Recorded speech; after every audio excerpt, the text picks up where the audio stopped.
Hello, everybody. I hope this will be my last getting started or getting ready video before we actually get into the nuts and bolts of the application. But I have a few more things to share, primarily pointing you to some of the web resources that I encourage you to explore anywhere along the line in this application process. The Ascend website, which is linked to the Academy of Nutrition website, and I have the URL up in the upper right-hand corner, or if you go to eatright.org, scroll to the bottom of the page and click on Ascend. That is the accreditor, and as you can see, it stands for Accreditation Council for Education in Nutrition and Dietetics. That's an important acronym for you to have in your vocabulary. Has a lot of information, but most importantly on this page is this link, right down here, where it lists all of the accredited programs. And for most of you, you are going to be looking at dietetic internships right here. Occasionally, in fact, almost every year, someone will click on a coordinated program, and most often those coordinated programs are not designed for the student that already has a verification statement or has completed a didactic program in dietetics. So if you do happen to click on a coordinated program, be sure, if it doesn't say clearly on the website, be sure that you ask the program director if a student with a bachelor's degree and a verification statement is eligible to apply, because that's not always the case. Many times they're geared for the undergraduate student who is also getting their supervised practice while they're taking classes. So Ascend, again, is a good place to start. Clicking on that link will take you to this page. And on this page, there are a number of search filters that you can use. You can choose a particular state that you want to look in. You can choose programs that are only offered in a distance format, and many distance programs will require you to find your own preceptors, which can be challenging. But if you happen to be a graduate, you happen to be working perhaps as a dietetic technician or as a degreed nutritionist, and you know a good network of dietitians that are willing and able to take you on as an intern, and they would serve as preceptors, distance programs are very effective ways to make that next step into practice. And we'll talk more about that at another point in my videos. There are a few distance options that are provided by food service management contractors, most notably Aramark, Sodexo, and Morrison, and they have their own preceptors through the account relationships that they have in hospitals and schools all over the country. And so in those programs, sometimes they already have all of the preceptors in place. Sometimes they have the clinical and the food service, and it's only up to you to find a community preceptor. So those are things you can explore if that's of interest to you. Generally, finding a clinical preceptor, a high quality clinical preceptor, is the most challenging barrier to completing a distance program. So that's why I normally recommend either the Aramark, Sodexo, or Morrison programs to students that would have that flexibility. So those are other ways. You can also search by programs that offer a degree, either require a graduate degree while you're completing the program, or those that have it as an option. So there's different search filters you can use. And again, as I said, there are over 260 dietetic internship programs in our country. So it's a long list. And if you're not sure where to start, this is a good place. There is a good amount of support on the web. Most of you have probably discovered this already. The image on the left that I titled Recorded Seminars, and I have a little bullet underneath it that says at Cal Poly SLO, we developed our own website for our students. It's unfortunately only available to Cal Poly students. So if you happen to be a Cal Poly SLO student listening to this, you should know about this already. However, there are some other sources that are available to everyone, and I'd love to give a plug to the Diversified Dietetics mentoring program that is available nationally. And I think if you zoom in, you can read their web link. It is diversifiedietetics.org/mentor-program. And they have great resources on their website and the opportunity to connect you with mentors. And it's a wonderful program. So I would encourage that if you don't have support at your own university. Additionally, my advice is there is a tremendous amount of a tremendous amount of information on the web. As you find programs that you're interested in, carefully review their websites before you start asking questions of the program director or at an open house, even a virtual open house. It's never a good idea to ask questions at the open house that are answered on the website. So be sure that you've carefully reviewed the websites. Make sure that you are qualified for that program. An example, there's a wonderful program at Children's Hospital of Los Angeles that requires both a master's degree and pediatric work experience. They take very few interns. It's a very small cohort, very specialized program, wonderful program. But consistently, almost every year when I was teaching, I would have students say, oh, I'm interested in the Children's of LA program. And I said, well, did you realize that they require a master's degree? Well, no, they didn't pick up on that. So it's those little kinds of details that may not be a headline on their website, but definitely something you want to explore carefully. Secondly, reaching out and connecting with graduates of internships that you are interested in is very important.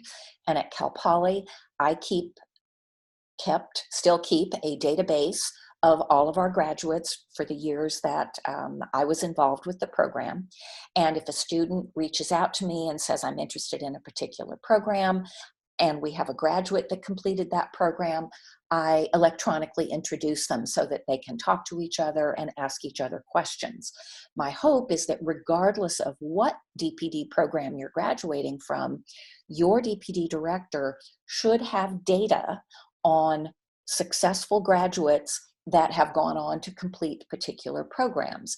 And in fact, may even say, oh, for example, at Cal Poly, we seem to have very strong relationships with Oregon Health and Sciences, UC Davis.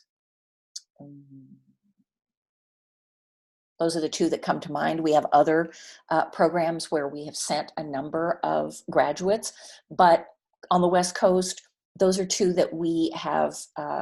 They're very familiar with our program. They've taken a large number of our graduates. And so I oftentimes will say, have you considered this particular program? They love Cal Poly graduates. And you may have the same kind of relationships. Your program may have the same kind of relationships with universities and internships that I'm not even familiar with. So always talk to your DPD director, even if you're doing your DPD from a distance and you don't know your DPD director face-to-face or very well. That's what we're hired to do, is to support you in this process. And so please reach out to your own DPD directors, find out where your program's graduates have gone, and see if you can get some of those e-introductions to students who've gone before you into programs that you might be interested in. You can also use LinkedIn. If you don't have that ability, you can, obviously, if you have a LinkedIn account, do a search for a particular dietetic internship. And if names come up, you may see someone who graduated Hopefully you'll have something in common that enables you to request a connection, or maybe someone who can introduce you. But LinkedIn is another good place. I suppose Facebook and Instagram might work as well. I haven't tried it with those two, but those are other options. If graduates have shared that information, you might be able to make a connection with someone who's completed a program or who's in a program that you're interested in, who can give you good insider information about that program that might help you make up your mind. Review your own DPD website, the school where you're going. I'm not sure what all schools have, but for example, on our website, we place our DPD course lists on that advising website. And that's, all of you will have to upload your DPD course list.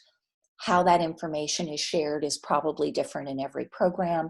If it's not crystal clear to you, again, ask your program director.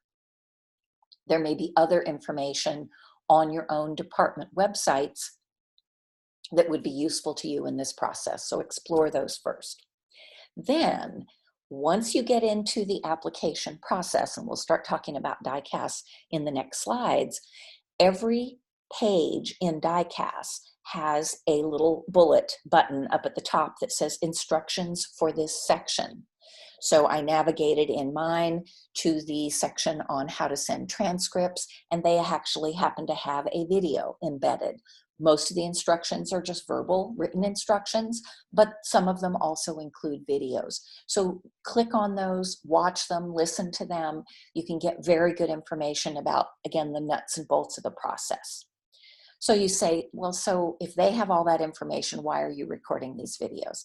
Well, again, the reason is because I like to incorporate advising along with that, a more human touch. And so there will be some duplication between the things I'm sharing with you about DICAS and the things that the DICAS instructions include or other applications include. But in my experience from students, the more information, the better, and the more comfortable everyone feels.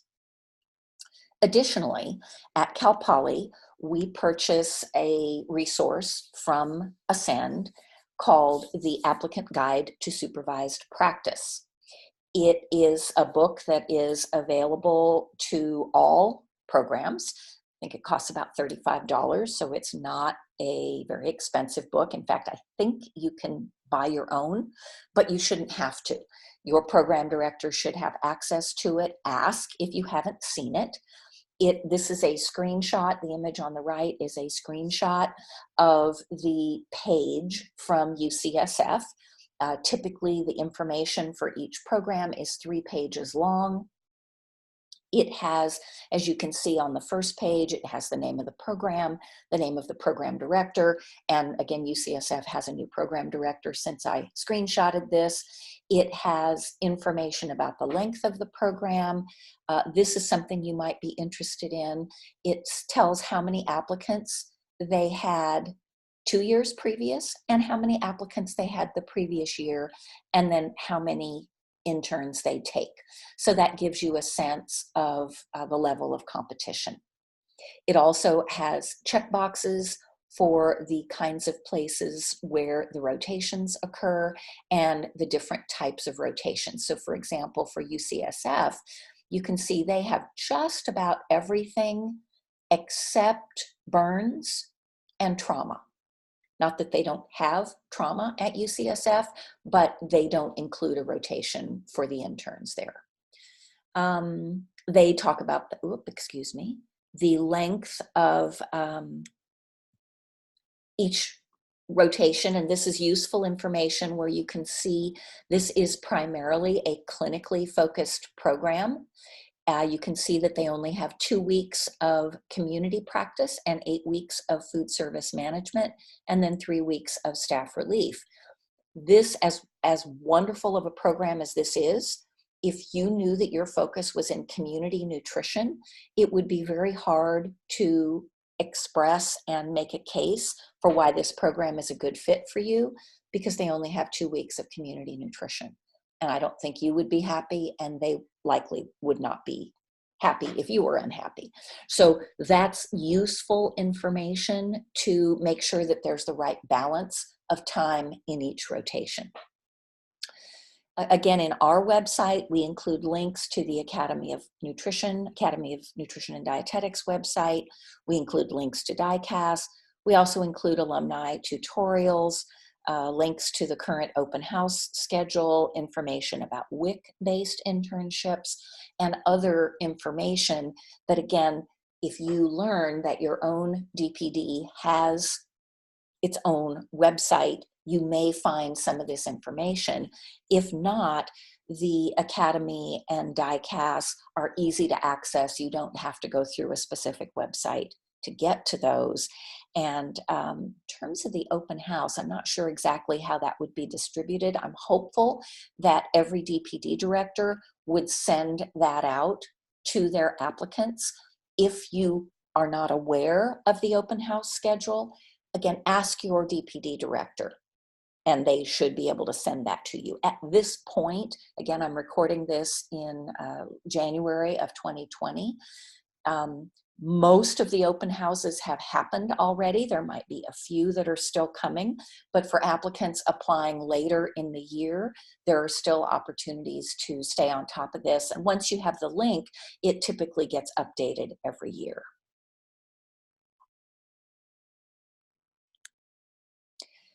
Transcripts, very important. Again, you can have started your DICAS application or you may not have, but it's critically important to get your transcripts off to DICAS. The address is here. It's also found in the DICAS application once you get that started. I put in caps, great news. DICAS now accepts electronic transcripts from both Credentials Solutions and Parchment. Those are two transcript services that universities work with and contract with. And up until this year, only Credentials Solutions was accepted. The good news for my Cal Poly students is that Parchment is the service that Cal Poly uses. And so Parchment also can submit transcripts electronically. This is critically important if you are making a last-minute decision to apply, because sending things by mail and working through the transcript submission process can take a few days, and that could be time that you need. Where typically electronic transcripts go out, if not the day you order them, usually the day after, and they arrive immediately. So this is really good news if your university uses either of these. Transcripts must be official transcripts. You can't mail them from your home. You can't get an official transcript and then forward it to them. It has to come directly from the transcript provider. The good news is you only need one set of official transcripts, regardless of how many programs you're applying to. Now, you need one for each college or university you attended, but if you spent 2 or 3 years at a community college and followed that by 2 or 3 years at a state university, that would just be 2 transcripts. And if you apply to 6 different programs, all of the 6 programs you apply to will have access to those 2 transcripts. But all colleges that you've attended, even if you took college and high school classes, even if you took classes that are not DPD classes or didn't count towards your degree, the specificity in the application is that all college transcripts must be included. Now, when we get to the part about entering your courses, you're still only going to enter your DPD courses, but programs now want to see all of your transcripts. So either by mail or electronically, get those transcripts in to DICAS immediately. Okay, I guess I put a little emphasis on that last. Transcripts are required for all colleges you've attended. That's all I'll say on that topic. The next video, I'll come back and we'll actually start talking about DICAS, the Dietetic Internship Centralized Application System. Thank you so much. I'll be back soon.